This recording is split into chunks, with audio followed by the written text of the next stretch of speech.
Welcome, everyone, to the Penn Primary Care Podcast. I'm your host, Dr. Kendall Williams. So one of the challenging things about being a primary care physician is you train in certain things that you see commonly, but then you go into primary care and people come in with all kinds of things, some of which you've actually not had a lot of training in. And so one of the things I like to do on this podcast is highlight things that I don't know a lot about, or I find challenging to diagnose and manage, and bring experts on the program to talk about that. So in this case, I wanted to spend an episode talking about hernias in their various types of hernias, but also how to diagnose and a little bit about what happens when they're repaired and some of the complications of repairs and so forth. And for that, I brought on Dr. Leslie Okorji. Dr. Okorji is a surgeon at Penn, a gastrointestinal surgeon who has an expertise in hernias. Leslie, thanks for coming. Thank you so much. Leslie, tell me a little bit about yourself in terms of your background and training. Of course. So I did my general surgery residency in North Carolina at the Carolinas Medical Center, followed by a minimally invasive surgery fellowship at the University of Alabama in Birmingham. And then I came to Penn. This is my second year in practice. And so my focus is on hernias, both big and small, simple and complex abdominal wall pathology like mesh infections and mesh fistulas. I also do some bariatric surgery and foregut surgery as well as general surgery. And so the kind of broad bread and butter cases as well as the niche abdominal wall cases, the foregut and bariatrics. That's my practice. I saw in your bio that you're an engineer by background and that you had sort of a special interest in minimally invasive approaches, laparoscopic, robotic, and some of the newer approaches, right? Yes, I did electrical engineering in college, and there's overlap, particularly with regards to the explosion of technology that we have now, particularly with robotics. And so the technology is multiplying daily, and so it's great to be kind of at the forefront of all of that and just try to improve patient care with every new technique or technology that we have coming. So it's a nice kind of background with all the excitement in the field. What we want to do today, just to give everybody a little thumbnail of what we're going to cover, we're going to talk about some of the more common hernia scenarios, inguinal hernias, and then some of the other abdominal wall hernias, umbilical hernias, and so forth. And then we're going to just get into some of the more complicated situations as well, and peek behind the curtain, if you will, about what happens when patients go to the OR and what's a hernia repair look like. So that's our plan. Let me start with something that's very common in our practices. Men in particular will come in with some right or left groin pain in the area of where you might have an inguinal hernia, but there's nothing specific there, and they're just having pain in that area. And I struggle with these patients. I do an exam, I look for a hernia. Sometimes I'm not absolutely sure, and then I don't really know where to go from there. So oftentimes I'll refer them to you or your colleagues. So I'm curious about this workup from your perspective. The patient who comes in with pain in the area of where a hernia might be. That's a patient we see quite often. And so I think a couple of things that I've found helpful just right off the bat is understanding, are they an active male, particularly males? How active are they at baseline? A lot of times the young, really athletic males are the ones that are more likely to have that musculoskeletal pathology. And so just understanding what they do day to day and then just trying to iron out the timeline of their symptoms, which a lot of patients don't necessarily remember all the details of when it first started. But usually, at least they're able to guide you one way or the other. And I think the exam is also important. I think the exam is, for inguinal hernias, it's actually a pretty subtle exam. And it took me a while to get comfortable with that exam. And a couple of things I found really helpful is you want to do it with them standing because gravity helps you. And then you also want to just first look and compare both sides. A lot of times, it's just a subtle difference in the size of the inguinal area that will give you the clue, especially in skinny patients. And then when you examine them, you want to have them cough or Valsalva for each side. And that will increase the specificity of your exam. But understanding that physical exam is actually a really poor predictor of hernias. Then the next step for me is, what is my level of suspicion? I think I'm either getting an ultrasound in those patients to rule out an occult hernia, which just is a hernia that is not palpable exam, or I'm getting an MRI sports protocol specifically to look for sports hernias or athletic pubalgia, which is the more accurate term. The problem with the MRIs is insurances sometimes will give you a hard time with getting those approved. So in those patients, I'll just get the ultrasound first. And then when the ultrasound is negative, then I can use that to then obtain the MRI. And so that's the usual algorithm I'll follow in those patients. So patients can have occult hernias that are symptomatic, meaning they're difficult to appreciate on exam. I mean, you're a refined examiner. My exam is not as refined. I mean, as you know, you do get better with it over time and get a sense of things, but I would still say I'm not a particularly good assessor on exam. So if my exam is negative, there still could be a symptomatic hernia present, and that's where ultrasound is most helpful, right? Absolutely. And actually, particularly in females, because we know that the female groin anatomy is different from males. And so, even particularly in females, and I've actually had several patients recently that came in with this typical hernia symptoms, exam completely normal. I get the ultrasound, they have small fat container hernias, right? And particularly in females, I have low threshold to obtain imaging. And in patients who haven't had previous surgery, it's an ultrasound always. I think the other thing that is in the differential here, other than athletic pubalgia, which you said was previously known as sports hernia, is just hip pathology itself. I have an older patient. He's in his late 70s. He's got symptoms now. He's not particularly active. I don't think it's a sports hernia, but groin pain in that area can potentially be referred from the hip joint itself or a labral tear. Those are the other couple things that I've encountered, but I assume those would be picked up on an MRI. Absolutely, yes. And in addition to that, obviously other testicular or scrotal pathologies too, which whatever imaging modality you get should be able to elucidate the differences between them. That's a common scenario, and I wanted to go over that with you. Okay, so if you do detect, if I detect an inguinal hernia on exam, let's just go over a couple of the basics on inguinal hernia. There are direct and indirect.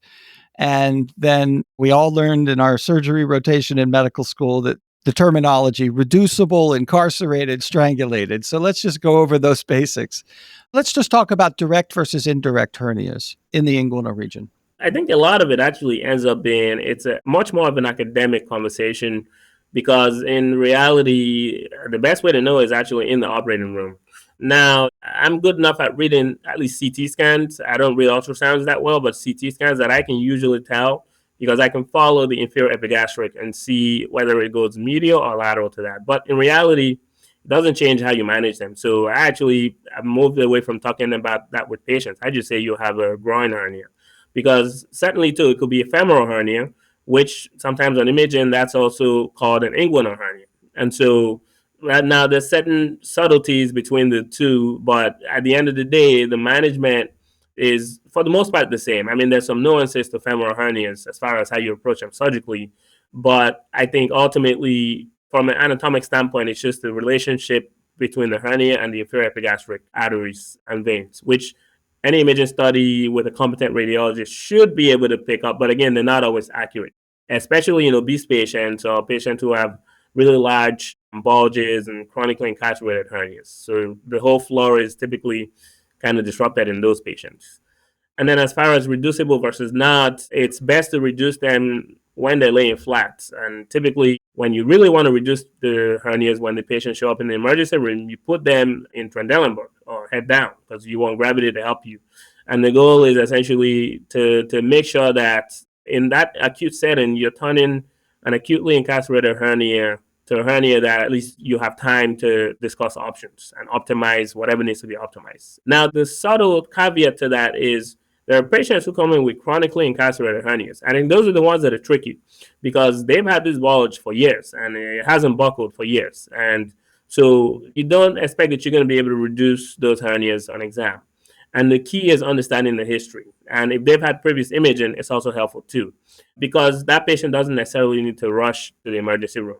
If it's chronically incarcerated, whatever has been chronically incarcerated lives in that sac now. It's been there for years. And so those attachments are really, really dense. And so in some ways, it actually buys you time because those patients typically are not obstructed and typically it's not an emergency. You can optimize them as well. The acutely incarcerated or the strangulated, that's the patient that needs urgent intervention. That's the patient that It's sudden pain, it's really tender, and clearly this is a relatively new onset type of symptomatology. They come in obstructed at times. That's the patient that you need to intervene quickly. I think my first experience with an incarcerated hernia that was symptomatic was actually a patient who presented with a small bowel obstruction. And it was a very, I guess I shouldn't be telling all my foibles and mistakes in a podcast that's going to go out to the entire public. But I was actually moonlighting in an emergency department when I was fairly recently out of training. And it was extremely busy and I was completely overwhelmed. And there was this patient who came in with vomiting and some abdominal distension. So I quickly examined him and sent him off to CT scan. And he ended up having a small bowel obstruction, but radiologist called me back and said, he's got this huge inguinal hernia. You can't see that. And of course, when he got back, I looked at it and he had probably a cantaloupe sized hernia in his groin. And I was like, I'm so embarrassed because I should have obviously seen that. But I had learned that was the first time I'd actually seen something so dramatic that can present with small bowel obstructions. And he was not complaining of pain in his groin, which threw me off. He had really complained primarily of just vomiting. Exactly. That's the patient that worries you more. I think pain plus an obstruction, the spectrum is now moving towards the strangulation rather than incarceration. But again, every patient sometimes will present differently, and a lot of people minimize their symptoms or really not able to tell you a lot of times exactly when things started to go south. Especially the patients who have been told, hey, you can just live with the hernia and it can be observed.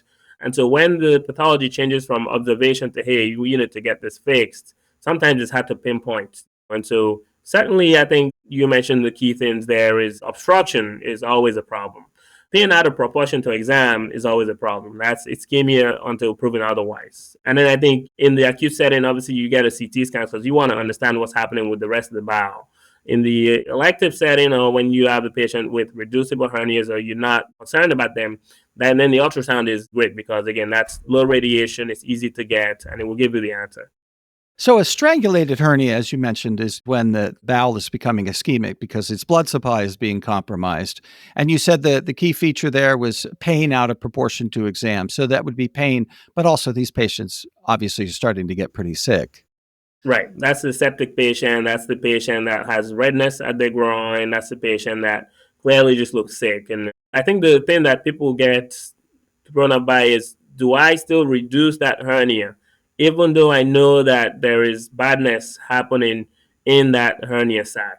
And I think it's an interesting conundrum because you could reduce the hernia, but then you still have to go find that loop of bowel and make sure that that bowel is going to be viable. I think it's a matter of time. So I think if this is somebody you're going to take to the operating room and you have the ability to do that as soon as possible, you can decompress the stomach and then that's all you need to go ahead and figure it out. But if it's going to be something that there's some type of delay, maybe they're in the office and in the setting where you need to transfer them somewhere else, and I would try to reduce that because, again, you're buying time and that bowel can go from threatened to healthy again. And it's just a matter of time with these strangulations. It's not like there's a certain amount of time before the bowel completely necroses because it has to do a lot with the patient's vasculature. It has to do with also the degree of strangulation and how big is the hernia sac in relation to the neck of the hernia. So meaning if you have a mushroom hernia, those are the ones that are much more likely to strangulate because you have a tiny hernia neck or opening and you have a huge sac. And those are the ones that will kink off acutely versus if you have more room, sometimes it will take longer for that to become necrotic. So you can buy patients a lot of time by trying to reduce those, even those marginal ones, especially if it's going to take several hours for them to get to a surgeon. Coming back to the primary care environment where we see folks that have a clear hernia on exam, I'm able to reduce it. I recommend they go and see you.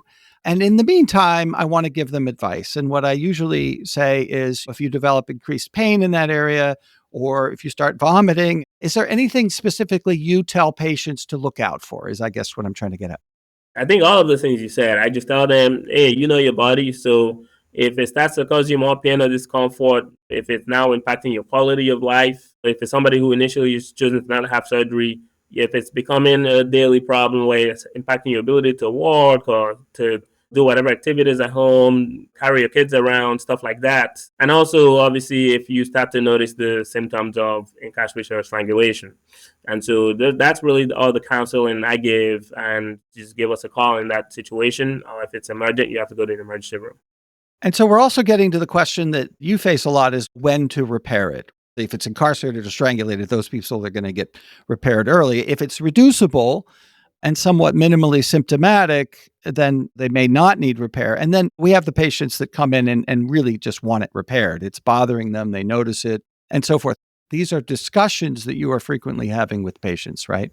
Yes, and it's actually become a lot more difficult as the data came out with regards to the safety of watchful waiting.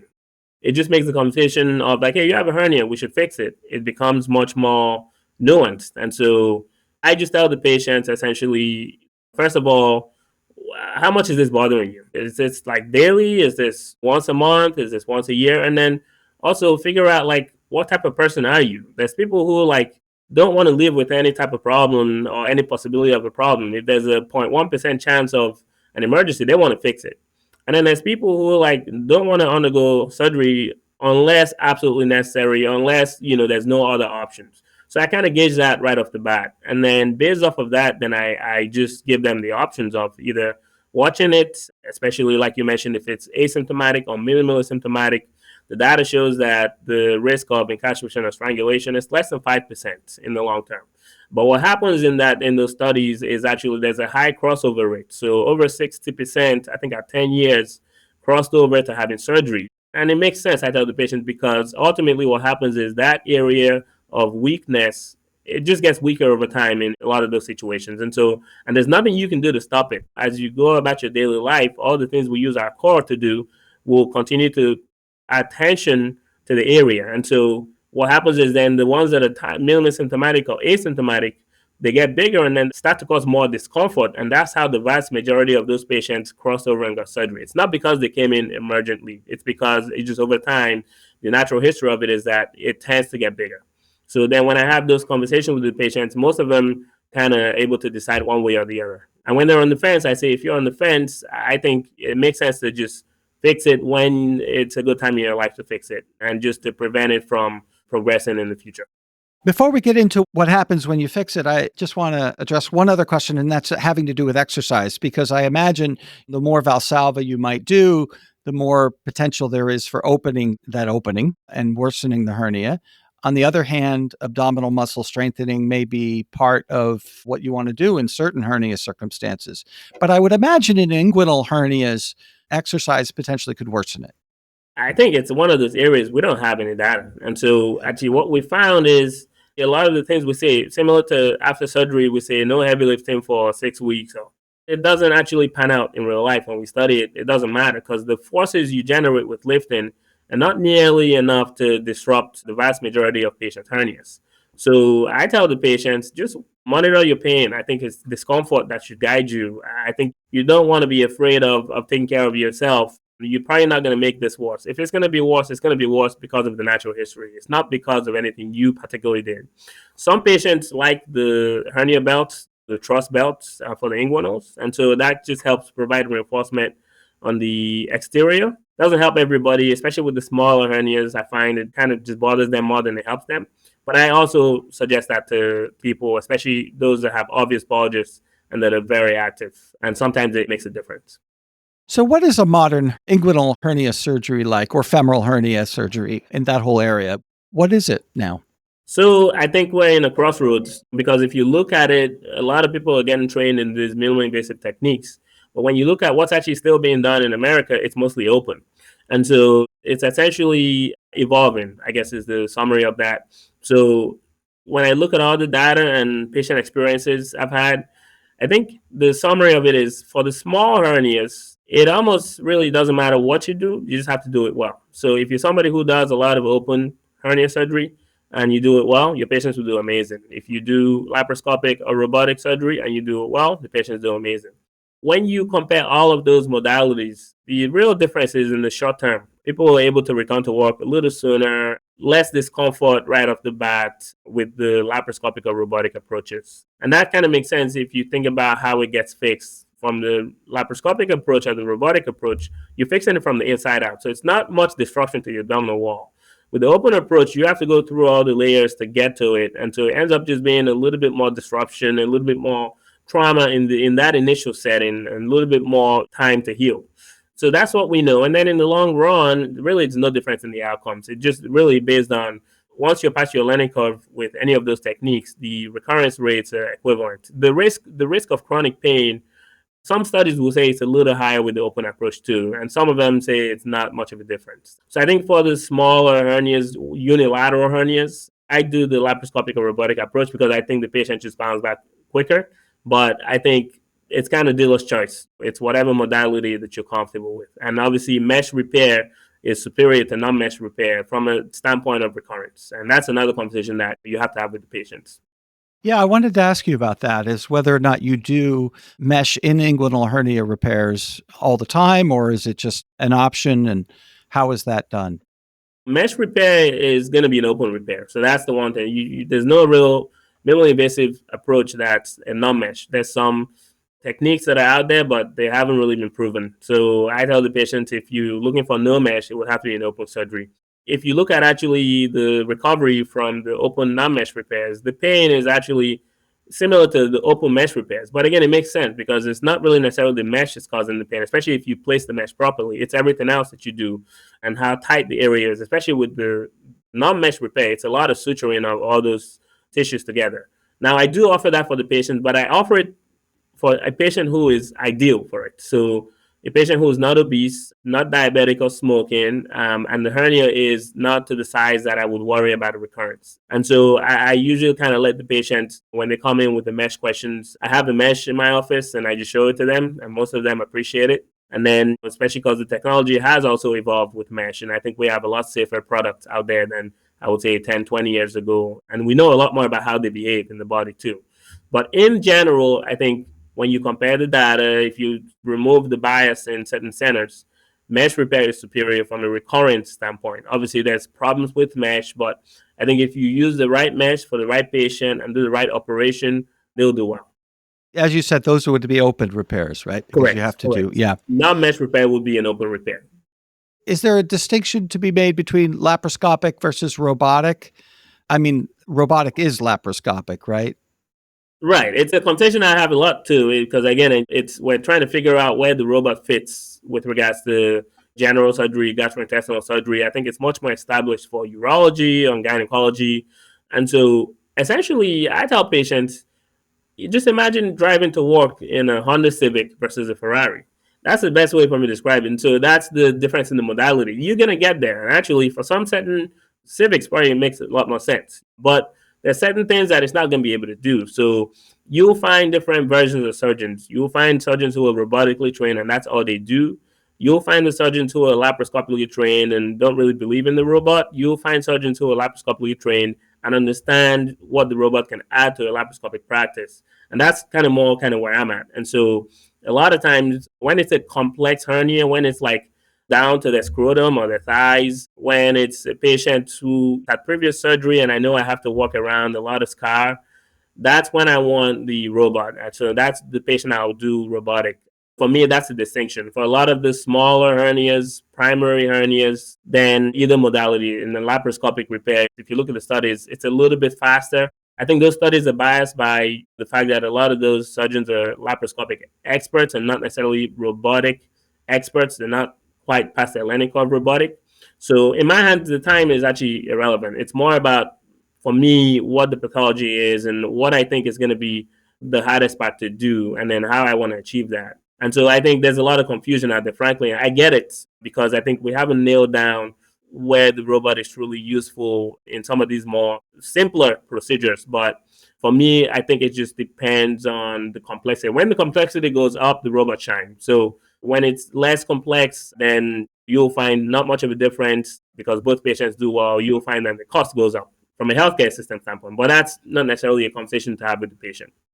So irrespective of how you do it, what do you anticipate a recovery for an inguinal hernia repair? I tell people about 1 to 2 weeks. Recovery just means you're going to feel close to your regular self. So for the first week, I tell them take it easy, You might need some pain medications here and there the first few days. You'll be able to get up and walk and move around, take care of stuff. But that first week, just go slow. And then between 1 or 2 weeks, that's when most people turn the corner. Some people do it at 1 week, some take the 2 weeks. And then as far as like, oh yeah, I feel like I'm not really as sore as I was and I have a little swelling, but that's much better. So that's the typical recovery. When it's open, I would say a little bit can be more variable. But again, relatively speaking, I would say by 2 weeks, even with the open approach, I think a lot of patients are like, they feel better. I think as far as like being able to go back to work. So I just say generally tell them 1 to 2 weeks is kind of the ballpark. I've had a couple patients who have had surgery and successfully recovered and went about their lives. And then they come in and they say, doc, I still have discomfort in that area and it hasn't quite gone away. And I'm not sure if it's failed repair in some way or recurrence, or if they're just having sort of post-surgical pain from the tissue disruption that's natural if you have a surgery like that. What do you think? I think it depends on how long it's been. So the definition of chronic pain from groin hernia repair is 90 days. So that's kind of what I use to guide me. If it's been less than 90 days, I tell them just to observe and monitor. And if there's no problem, so if I don't see an obvious recurrence on exam, sometimes they have a little bit of fluid collection, I confirm an imaging. A lot of times I just let those be because most of the time they will resolve on their own.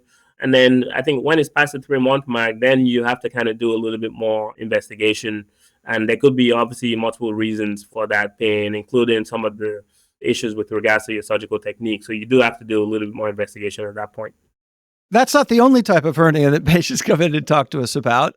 So as you move superior in the body, you get to the umbilicus, you have umbilical hernias, you can get smaller epigastric hernias. I have never seen a Spigelian hernia, but apparently they exist. And then the other thing that people come in to talk to us about, and I'll just bring it up here because people ask about it a lot, is diastasis recti, where there's sort of a loosening of the medial tissues and then they develop a bulge. And that occurs with obesity, with pregnancy, and with some other circumstances. And patients are worried about that and they call it a hernia. So I want to talk about all of those different elements, the umbilical, the epigastric, and maybe we should just start with diastasis recti because it's not technically a hernia, right? It's an interesting pathology. So you mentioned it, it's a weakness in the linea alba, the tissue between the rectus abdominis muscles. I tell patients between your two six-pack muscles, they always get a chuckle out of that. And so it's typically found on imaging incidentally. Very occasionally, somebody will pick it up an exam. It's really hard to pick up an exam if you don't look for it, unless it's like really big and obvious, which typically you see those big ones in the postpartum patients. And so, yes, diastasis in and of itself doesn't need surgical intervention. The first step is core exercises to try to strengthen the rectus abdominis muscles, and usually that will improve it. And then there are certain patients that come in with persistence of diastasis, and then the question is whether or not they have an associated hernia. And so if you have an associated hernia, then there are options to fix the diastasis along with the hernia, particularly some of the more newer minimally invasive robotic options. And then if you don't have a hernia and it's just a diastasis, that becomes more of a cosmetic thing because the insurance companies, unfortunately, don't really cover that. And so I send those patients to the plastic surgeons. But if they do have a hernia, then we have options to address that. Understanding that also, actually, the diastasis is a marker for hernia recurrence. And so you do have to do something. Either you have to place a decent sized piece of mesh or you have to plicate or sew the diastasis. You have to do something. Just a repair with sutures alone is a higher risk of recurrence in those patients with diastasis and a hernia. So an epigastric hernia is a smaller hernia, sort of in that same area, but as opposed to sort of a broad-based bulge that you might see with diastasis, my understanding is it's usually a little bit more focal and smaller. Yes. It's typically a herniation of the preperitoneal fat through the abdominal wall. So sometimes, unlike the umbilical hernias, it's not necessarily the easiest to diagnose because sometimes, especially in obese patients, you don't necessarily feel the obvious bulging because, again, you have all that subcutaneous fat. But they will have kind of focal tenderness and discomfort there. So that would be epigastric hernia. Anywhere above the umbilicus technically is epigastric. And then you have your umbilical hernia, and then below that you have your suprapubic hernias, and all kind of along the spectrum. And you mentioned the Spigelian hernias within the class of the lateral hernias or the flank hernias. So all of those, I would say, manage similarly as far as the walk-up, and the operations are tailored to the hernias, but the pathology and pathophysiology is by and large the same. Do we have to worry about incarceration and strangulation in those abdominal wall hernias as much as we do in the inguinal area? So data is not as strong for those abdominal wall hernias, but there's some data that suggests that similarly to the inguinal hernias, that watchful waiting is safe, and the risk of incarceration or strangulation is anywhere 5% is kind of the number. I tell patients, if you look at the studies, it's up to 8%, but it's 5% for some of the good studies. We don't have as strong of data. It's not as properly controlled as for the inguinal hernias, but we kind of extrapolate that to say that it is safe for those minimally symptomatic to asymptomatic hernias. The thing that's interesting, though, is I think one of the really old studies that was looking at this mentioned that the size matters as far as the risk of incarceration or strangulation. So actually, when you have a really small hernia, it's a good thing. If you have a really big hernia, it's a good thing. It's the ones in between that have the risk. And so the study, I think, came out and said anything less than 2 centimeters in width or greater than 7 centimeters in width is protective.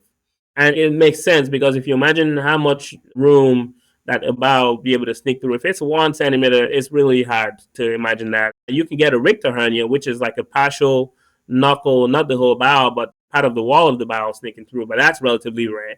And then when you have hernias big enough, again, you don't have the ability to strangulate because there's so much room for stuff to go in and out. And so it's those moderate sized ones that typically will get patients in trouble. So it's 2 centimeters to 6 centimeters. Just curiosity, how do you do that measurement? Typically, it's the width. The width is much more important than the length because the width has a lot more to contribute as far as if you think about the cylinder of the abdominal wall. So the width is typically the most important. Now we have all these advanced measurements, volumetric data and surface area and stuff like that that we also can use at times. But I think for the most part, for practical purposes, the width is the key. That's what will determine the degree of the extent of the repair that's needed. Going back to an earlier point, it sounds like abdominal wall hernias do still have a risk of incarceration and strangulation, and that should not be ignored. I'm usually reassuring patients about that, but it sounds like maybe I shouldn't be reassuring them. Right. I think it's similar to the inguinals. I think, especially when they have bowel, even if you have a reducible abdominal wall hernia, ventral hernia, and they have an image and they have a loop of bowel in it. Because the hernia is a dynamic process. You reduce it in the office, they leave the office, it pops back out, right? And so you have to understand, like, if you see bowel in that hernia, then you do want to probably address that sooner rather than later. The ones that have fat containing hernias, those are the ones that like are somewhat reassuring, but it's not completely reassuring because again, you can have fat in there one day and then the next day, whatever activity they do or position they take, something else replaces the fat. But we're still trying to figure out what increases the risk of strangulation. There's some like ratios that are published between the size of the hernia sac and the hernia neck. Again, that concept of like a mushroom hernia is more dangerous and than a volcano hernia, I guess. But again, those studies are not perfect. So in general, you do still have to kind of counsel the patients. Who should we be referring to you when we pick up an abdominal wall hernia on exam? Will it be umbilical or epigastric or something? Who do you think we should send you? I think all of those. I mean, because again, I think the patients, some of them, especially when they're healthy and in the office and well nourished, that's the time to fix those. It's not when they've bounced around and been through a couple of emergency room visits. Or those patients, I think the healthier they are, if they have something that needs to be addressed in general, I tell them, do it when you're healthy and nourished and you have time in your life to do this because you want a one and done durable repair. And so I think all those hernias, I encourage people to just send them over, whether or not they have imaging. It doesn't necessarily matter because some of those patients, if you have an obvious small to moderate size abdominal wall hernia, especially in a patient that's not obese, don't need imaging. You know, that's physical exam. And then from physical exam, you can talk about their options. So I try to just make it simple because sometimes I think there's a trigger to get more testing. But a lot of times, if you have a good exam, that's all you need to kind of have that conversation with the patient. The recovery from an abdominal wall hernia is about the same as an inguinal hernia. Is it more complicated? I would say it's probably for the small abdominal wall hernias, it's Somewhat the same with the caveat that because you do have to actually suture close the abdominal wall defect as opposed to an inguinal hernia where we don't suture the area because we don't want to injure the nerves. So we just place a barrier mesh. For the abdominal wall hernias, we have found that if you just leave the opening alone and place a mesh, the risk of the recurrence goes up. And also the function of the abdominal wall is not as good as when you close the defect and then place the mesh. And so I think that closure in the short term causes a little bit more discomfort, but I still tell people I think the same timeline as far as recovery, 1 to 2 weeks. I do find that they tend to need a little bit more analgesia. But I think in general, you can manage that with, we do a block in the operating room that lasts for a couple of days and takes that edge off and minimizes the need for narcotics. So for the bigger hernias, it's different. And the bigger hernias, when you have to do a full abdominal wall reconstruction, they will feel the repair more. And so you have to kind of guide those patients through. Those patients need a little bit more time off of work and things like that. Managed a couple patients in the last few years with sort of complicated abdominal wall hernias, and sometimes they've had repairs. The meshes got infected, which I know is a complication, particularly of non-biological meshes, right? And it's had to be removed, and then so they're left with a bigger defect. And so these can get kind of into the disaster range where it can be a really challenging situation. But I imagine being at Penn, these are the kinds of people that you're having to manage. Yes, and then that's the whole spectrum of hernia, and that's where we talk about hernia specialists or abdominal wall specialists, right? Most of the hernias are managed by general surgeons. It's kind of like diabetes and primary care, right? Most diabetes, type 2 diabetes, is managed by primary care. You don't need an endocrinologist to manage type 2 diabetes. Similarly, you don't need a hernia specialist to manage the majority of the inguinals or the abdominal wall hernias. It's the ones that are complicated. They've had multiple surgeries, they've had mesh removed and replaced, and those are the ones that need to be in specialized centers that can handle that complexity. The mesh conversation is important. We're learning more again about it.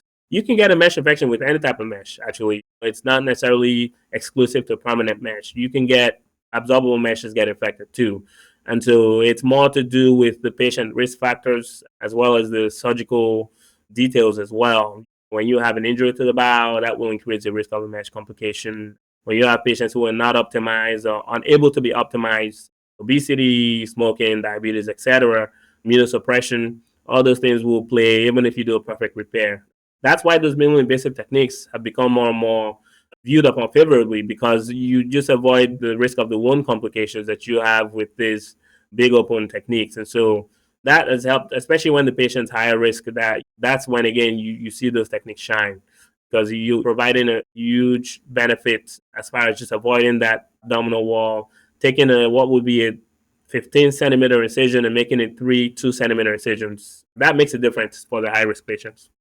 So even these patients who have failed hernia repairs and you have to replace the mesh, you can still do that laparoscopically. Robotic specifically. Now, remember, the Ferrari is what I need for this one. So the laparoscopic is not going to cut it when it starts to get more complex. And so, yes, now there's certain patients who either they've had too much surgery in the past, the scar tissue is too much, and you're going to have to remove a huge piece of mesh. And it's all about understanding the nuance of what they've had done already and what does the abdominal wall look like when you see them. But whenever they're candidates for a minimally invasive approach, that's what I do. I took an 82-year-old female and I did minimally invasive approach for her. She left the hospital in 2 days and she's home and happy with her grandkids. And so that's when you see the technique shine is the high risk patients. But again, there's certain patients you have to use your judgment, and there's certain patients that are not candidates for minimally invasive. I'm curious about how available robotic is in the general surgery community, or is it really a very specialized thing at places like Penn or some of the other regional centers? So a lot of hospitals are investing in it. I think it's not necessarily exclusive to specialized centers. I think what you find is a mix of essentially perspective on the robot. And so ultimately, it's a tool like any other tool, and you have to understand the limitations of it. But it just extends your ability to do minimally invasive surgery, and that's all it is. I think for general surgeons, again, there's different types of general surgeons. And so I think that's why you see the data is so all over the place because it's very heterogeneous, like what's being studied and who they're studying. And it's a tool that I think it extends your ability to take the high risk patient through a complex operation. But it definitely is something that it's expanding as far as access to the robots. Hospitals have to figure out the economics of it. It's definitely an investment from a hospital side, but the benefit of that is decrease your readmissions and reoperations and decrease your complications and also improve the patient experience. I just want to finish by asking you where you practice if somebody wants to refer a patient down to you. So I'm currently at Pennsylvania Hospital, and my office is at Penn Medicine, Washington Square. I do have access to the other two hospitals, but I primarily have my practice at Pennsylvania Hospital. I think Penn has distributed its expertise among the three hospitals in different fields, and I love Pennsylvania Hospital. I hope you're enjoying it too. It's kind of a really cool place. I have two kids who were born there. It's the oldest hospital in the country. It's really a cool place. It's an amazing place. And like I said, every place has different flavors. And so whenever I go to the other two hospitals, I'm always learning something new, something that's different. But yeah, it's an amazing ecosystem to be a part of. And with all the resources spread out across the three hospitals, and it's a great place to work. So I've enjoyed it. Leslie, thank you so much for coming on. This is something I didn't know a lot about, and I'm just going to have a podcast about it because I figure other people also have questions. So I'm sure the Penn Primary Care podcast community, to the extent we have one, will appreciate you coming on. Of course, thank you so much. And I hope everybody who listens to this gets something from it. The key thing is understanding that hernias come in different shapes and sizes and flavors, and we're learning a lot more. And the management has gotten a lot more complex than what it was 10, 20 years ago. And that's also what's driving some of these. If you look at the surgery community, like everything else in surgery, it's getting more specialized. So there's more and more hernia fellowships out there for people who just want to come out and do hernias, because the technology and the different tools in the toolbox are expanding rapidly, faster than the general surgery residency will be able to provide you. So I think that reflects itself in this conversation. And you've taught me things. I'm going to be sending you more patients now because I have some abdominal wall hernia patients with other issues, and it hasn't been the highest priority. But now I think I'm going to pay attention more and make sure I get them down to you. Thank you. And with that, thank you to Leslie for joining the Penn Primary Care podcast, and thank the audience too. Please come again next time.